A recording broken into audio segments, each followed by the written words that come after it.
Woo! It's that signature sound, the unmistakable sound, the incomparable sound of the wonderful Crystal Waters live in the building. Crystal, how you doing? I'm doing great. I'm so excited to meet you because, thank you. as you know, we've been playing your music for a long, long time. As a soul music DJ, I've played house for many years, and from the moment you blasted on the scene, you came out with the Gypsy Woman record, which is an incredible record. I want to talk about all of that, but I want to say, first of all, welcome to London, welcome to the UK. Thank you for having me. It's a beautiful thing to have you live in it. It's the first time. Is it the first time you've been here? This is the first time I've been here, I'm pretty sure. Didn't you do something with Spen in October? DJ Spen in October you came. To London. I've been many times. To the station, no. Yeah, I did the 10th anniversary of his label at Ministry of Sound. Right. Yeah. How was that for you? It was great. Yeah. Ministry of Sound's a great venue. Everybody was there. All my folks were there. Barbara Tucker and everybody. It was great.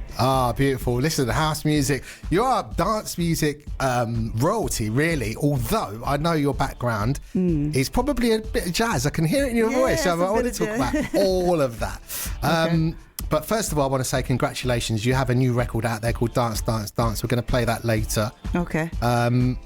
But just tell us about that, actually, because you've been making music for a long time. You've been making music with DJ Spen for a long time. Basement Boys family, of course. So what was the decision? Make that record 2023. Tell us about the making of that record. The making of this record, me and Spen have been friends. And, I kept saying, I want to do one more album. Let's do one more album. Spen was been really, he's kind of the one that keeps his foot up my butt to get it done. So we decided we were going to do it, and he sent over like 3 or 4 tracks. The first 2 were the Javon tracks, this and another track. And when I heard the music, it was like when you hear that hook that's already in the track. Yeah. And I was like, this is it. And we wrote it, and I'm like 5 songs into the album, so we got a few more to do.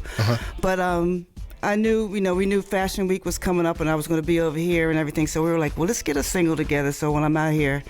And this is the one we picked out of the ones we have. Okay, because you did Party People as well, which was that a track that's coming on the album as well? No, we're not going to put that on there. We're going to do new. But yeah, that's the song I did for Spen for his label. Right. So yeah, Party People was fun too. Yeah, it's a big record for us, man. Yeah, we did love that. And you came over. You've been doing a lot of shows. You've just done GAY. Yeah. And I did Heaven.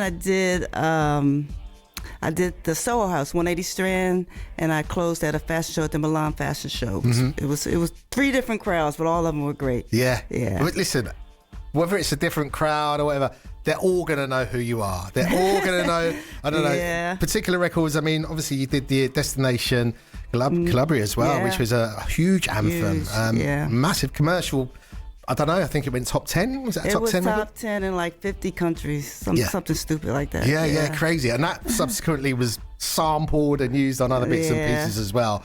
But in terms of what we do here, I'm going to tell you a story, actually. Gypsy Woman. How old is that record now? It's 32 years? 32. 1991. Jeez. Does it feel like yesterday? It doesn't feel like that, does it? No. Well, listen, as it's 32 years old, that record. 2 weeks ago, Crystal, I played at a festival called Soul Town Festival, and the age group was between 16 and 21. I mean, we had our My Soul family here as well because we hosted a tent there. So we had our listeners. Our listeners tend to be sort of 25 to 35 to older. But this particular festival, for some reason, a lot of youngsters there came in. I did a set. Played that. Everybody in that tent, all the age groups knew the record. Knew that song. Yeah. Not only knew the song, but knew the words and just knew the hook and everything to that. Yeah, I think it's amazing. We were talking about this TikTok. I have young teenage boys that decided to say, are you going to do that song? And I'm like, what song? The TikTok song. I said, it's the TikTok song now. But yeah, it's everywhere. Yeah. It's everywhere. It's amazing that it's 32 years. 32 years. Yeah. And there's no way it feels like that. That 32 years, it's flown by anyway, hasn't it? Yeah, I couldn't have never imagined when I wrote that I'd still be singing it today. No, not 32 years later. I know, crazy. Well, I want to talk to you about the creation the creative process of that record. Now, I've spoken to another one of your homies, another one of your family members, Teddy Douglas, who's just a beautiful soul. And he was doing a show on this station. I don't know if he's still doing it, actually, but he was doing a show. And I was like, you know what? I need to speak to Teddy. I need to talk to him about the whole Basement Boys situation. And they put out an anthology, and of course that record was on it. He had his take on how that came about. He said he heard your voice. He was doing a lot of jazz stuff, and he called you, and you guys, he said that you needed to come to Baltimore and spend some time in the basement. He also said that record, you wrote it originally for Oceanate. Yep. Is that true? That's true. So come on, give us your perspective on how it all came together. Well, yeah, you're kind of right. We met at a music conference in Washington D.C. and I wanted to be the next Sade, so it was more of a jazz thing, or something. And when he heard my demo, he called me. He said, "Can you write some of that? What you do over, dance beats?" I said, "As long as I can keep my styles." He said, "Yes, we would keep you be yourself, but write it over these beats." So they sent me a couple of tracks, as I was supposed to be just a songwriter on the production team. Right. So the first 2 tracks I wrote was Gypsy Woman and Making Happy. So when I got up there, Teddy fell out the chair. He has a big personality. He said, "Oh, Miss Thing, you have to." So I sang it, and I think, they gave it to Ultra, but he said it was something about my voice that resonated with it. Usually people who write their own stuff, it kind of matched. So they ended up putting it on my demo with the Sade stuff. As soon as they sent that out, it got signed like right away. So wow. Mercury Records, the rest, as they say. It was actually A&M Records in London that signed it. In London, yeah. Yeah. I've got the American pressing of that. I think it was Mercury. Is it the American? Yeah, it was Mercury. After I got signed, I sat for 2 years, and then Mercury brought it over to New York. Yeah. So there you go. I mean, at that point, we were probably getting all the US imports over, and I got it on that. I don't think I've got the UK pressing of that, but definitely the US pressing. Still got that. Still, a real kind of treasured part of my possession in terms of my music as well. So that's really interesting. The fact that you say that, because I can't imagine anybody else singing that record. And I don't think it's been covered. It's been covered. Has it been covered? Yeah, but it's not going to sound like I haven't heard it because probably for obvious reasons. But I can't imagine anybody else's voice. So even as great as Oceanate is, I could never imagine. I mean, obviously because your version has come out and it's the hit. Yeah. Now I couldn't imagine her voice on it as amazing as she is. But it's just. It's a focal point for house music, I think, if people are talking about big house records and hits. Yeah. There hasn't been many on that kind of level. No? No, I don't think there has. Okay, that's a compliment. It's a big tune. So, I mean, has it been hard to kind of try and follow that up in terms of the magnitude of how big that record is? I think, especially back in 91, for all of us, me, the Basement Boys, to come up with another one after that, it was a very stressful time to everybody, They were calling us one-hit wonders and things like that, so it was really stressful to come up with something else. But I think, once you get past the fear, you have to try. You can't just go into a cave and hide. So I think we did pretty good on the second one. 100% did really well. So that was the one. Once we got past that, we were like, okay, we can do this. We got this. So. And you said earlier on that you kind of, because you had the success of Gypsy Woman and obviously 100% Love came through after that, you were rushed to get an album together. Did that? Yeah. Was that a kind of, I don't know, stressful process or frustrating? Not for me. For the Basement Boys, it was kind of. I was over here. I was doing Top of the Pops. I was doing all that kind of stuff. And when I got back home, the album was done, and I was like, "Well, where'd you get the songs from?" So they took all my demos. Yeah. I'm talking about demo vocals and everything, and just changed all like the Sade types, and they just changed. Kudos to the Basement Boys for making that happen, and just did all the music underneath of it. So it was basically an album that was rushed, and we did it from the demos, and they put it together. Do you know what? I think we should play 100% Love. We're definitely going to play Gypsy Woman. Okay. We've got to play Gypsy Woman. But you know what? I sort of want to save that. You know when you do this? So I want to save that. We're going to play 100% Love because that's off the same album, which was Surprise. No, 100% is the second album. Was that the second album? Yeah, 94. 94, okay. So Surprise was the first album. It was Gypsy and Making Happy were the two big ones. All right, okay. Yeah. So we've already played that. Shall we play Gypsy Woman then? It's your show. All right, let's play Gypsy Woman. I mean, listen, it's just it's such a beautiful honour to have you here, Crystal. And I know you're going to be doing some shows. Are you doing Glitterbox whilst you're here? Have you done that already? Not while I'm here, but hopefully soon. Yeah? Yeah. Okay. Well, listen, we're going to play this one. Let's play this one. Gypsy Woman. One of my favourite house records, and I'm not just saying that because you're here. When I say this like a focal point, I don't remember many bigger hits in the house music fraternity than this one. Yeah. So I salute you for this record. Thank you. Wow. I was just talking to Crystal about this record, and that reaction, I can't say that I was surprised, otherwise I wouldn't have played the record in the first place. But I think at that time, because I haven't played to a younger audience like that in a long, long time, I thought I'm going to draw something and hopefully they'll know it.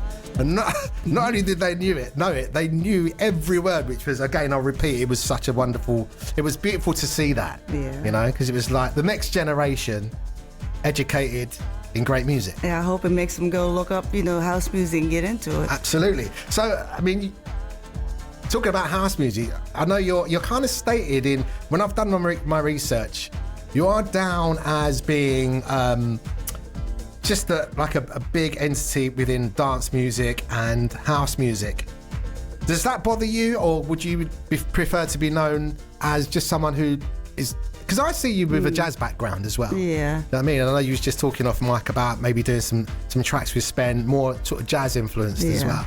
So are you happy with that moniker, being sort of, you know, the queen of dance music, the queen of house music? I love being a house artist. I am a dance artist. I just, because remember when I first started, it was so new and I loved it, and it was all about being in that club scene and just being a part of a community, which, you know, that's really what house music is about. It's a feeling, it's a community. And I just love being that, and that's just what I, you know, even now, my label's called I Am House, you know. Yeah, and my podcast is called I Am House. And this, you know, I do come from a jazz background. We'll talk about that. I want to talk about your heritage. But yeah, I love house music, and I want to, part of my mission is to make sure people know about it and that it continues on. Okay, well, that sounds like a good plan to me. Yeah. Listen, we're going to do some traffic and travel, Crystal. Need to let people know what's happening, get them moving across town, and then we'll come back, more music, and have another little conversation. Want to talk about your background, because I know your dad was a jazz musician as well. So really want to know about that. Right, keep it where you got it, Mi-Soul family. Got the legend in the building, Crystal Waters. You just heard her on that one. 100% love, pure love, 100% pure love, taken from the album Storyteller. Yes. So it's 29 years. 29 years. It's another lifetime. It's a milestone, you know, 30 years next year. We're going to be doing to celebrate that. Do you celebrate the milestones in your records? They just come so quickly. No, I think I'll celebrate it with a new album. How about that? There you go. That'd be a beautiful thing. Yeah. So that's going to be 2024, I'm guessing. Yeah, probably in the spring, I'm thinking. All right. So I've been threatening to go back to your heritage now. When I do my research when it comes to my interviews. I'm very thorough. And I like to sort of think that I get things right, but sometimes I get things wrong, as we all do. But I know you're from New Jersey, and I'm inquisitive. I need to know about your background. I know your dad was a jazz musician, so obviously that's where it comes from you. Yeah. What was it like growing up and listening to your dad do his thing? Did he take you to any of his shows? Yeah, he was a jazz musician. Like, he played since he was 14. He could play any instrument. And every summer I would go on the road with him, because he would tour around America, and I would sit in the club. You know, you could do that back then. Yeah. And smoky clubs as well, right? Yep. And he said I used to steal a couple of beers now and then. How old were you then, roughly? Under 10. Wow. Yeah, I went from like the age of 7 until like I went up to college. I would go every summer. I just loved it. And he always had stacks of jazz albums laying around. Sometimes when he was playing, that's all I had to play in the room. Yeah. And I loved all the female jazz artists. Ella Fitzgerald's like my favorite, and Nina Simone and all those guys. And that's what I used to play in the room while we wait for him to come back home. I'm guessing you listening to all those artists and going around and being with your dad when he was doing his shows and everything, that's got a major influence in the way that you deliver your vocals, even though you're into your house music. I think so. I think that's what makes my vocals different, you know, than some of the other. Most of the other girls are gospel singers, and I think mine is more of a jazz approach to the whole thing. So I think it gives me a little unique edge. Absolutely, yeah. And talk to us about your Aunt Betty as well. It's my Aunt Ethel. Betty's my mom's I bet it's your name. mom. Okay. Good job. Come on. So Ethel, it was your Aunt Ethel. Aunt Ethel Waters. She was a very famous actress, singer in the 1940s. She had a lot of firsts as a black woman, first international hit. I think she was nominated for an Oscar. She had she did the movie Cabin in the Sky, which was a massive movie. So that was always in the family. My brother was in a band. My sister sang. My uncle was Zach Zachary, who is the lead saxophonist on MSFB, and I know you know. Yeah. Touch Me in the Morning, the whole jazz Sax fanfare, all yeah, of that. that's him, Uncle Zach. Yeah. So he was always around the house. I used to go to the MSFB shows. Gamble and Huff were family friends. Oh, wow. So Teddy Pendergrass. But I was always a little shy when I would just sit there probably like a sponge and just soak just it absorb all all the information. Yeah. Listen, Crystal, you had no choice but to You don't realize it at the time. It's like, oh wow, maybe I am on the right path. Listen, there was no way that you was going to do anything else apart from sing. But you are an incredible songwriter. And I mean, what was you doing? Okay, so pre-Gypsy Woman, after, sort of going around with your dad and everything else and being in amongst all the sort of Philadelphia hub, if you like, the melting pot of that. What were you doing? I mean, Well, after high school, I went to university in Washington, D.C. and was studying computer science and business administration. Nothing creative at all. And I just got this job. I got a job at in the D.C. government at the parole board, issuing warrants with the FBI. Wow. Sounds interesting, but it was really boring. Yeah. And I just remember just knowing that I wasn't going to make enough money, because they tell you how much you're going to make for the next 10 years. And it was like, what? Yeah, I'm not having that. I'm not. So to make a long story short, I went to a psychic and she told me I wasn't doing something with my voice. And I was like, what are you talking about? I'm not going to be a speaker or public. And I went back to work and everybody was like, well, you love music, And one of my friends said, well, I have a cousin who has a studio and they're looking for background singers. He said, I'll go if you go. I said, I had never sang in front of anyone before. I said, oh, I will. And I got the job, and it was like when I got in there, the light bulb went off, and I knew this is where I wanted to be, that whole studio vibe. And that's when I started writing. And who was the friend? Is it or the guy The background singer? He was an African singer. His name was Freddie Cole. And I saw him maybe one or two times after that, and you kind of your palms. I kind of got famous after that. Oh, what a story! It's amazing. Yeah. So fast forward, meeting up with Teddy, going in, you did Gypsy Woman, and then all that kind of stuff. How's life been post that, or since having that massive record for you? How much has life changed for you? Oh, life changed overnight. Like I said, Gypsy Woman came out. I was sitting for 2 years. No one even believed I was signed anymore. It was like, oh, she's lying. And then when it hit really big, and I even kept my job for a year and a half. And then I realized that this was going to be my career. So I feel like I've been on tour for the last 32 years. It's always been one thing after another. Every time I think I'm going to sit down and not do anything, something else comes along, another opportunity comes along, and it just keeps me going. It's the beautiful thing. I mean, I have to say, with a record like Gypsy Woman and 100% Pure Love, all those records, even the Destination Collaborator as well, you're not going to be able to take a rest, Crystal. Because people want to hear them. They want to hear them in clubs, but they also want to hear them primarily in festivals. Because they're records that get a crowd going. That's what I'm mostly doing. I'm doing festivals, especially over here. And I'm doing prides. I'm doing, some of the 90s festivals. It's just, I like the daytime show, so it's working out pretty good for me.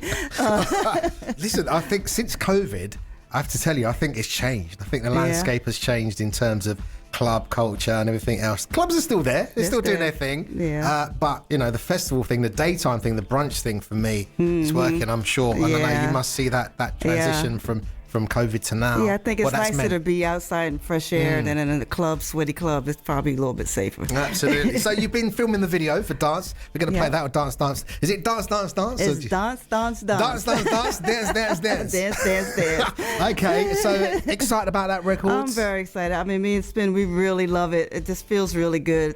Just something straight to the point, you know what I mean? Yeah, how'd you get on with Spin? Is he like He's like big a brother, little brother, big brother? He's like a brother, that you beat up and wrestle it.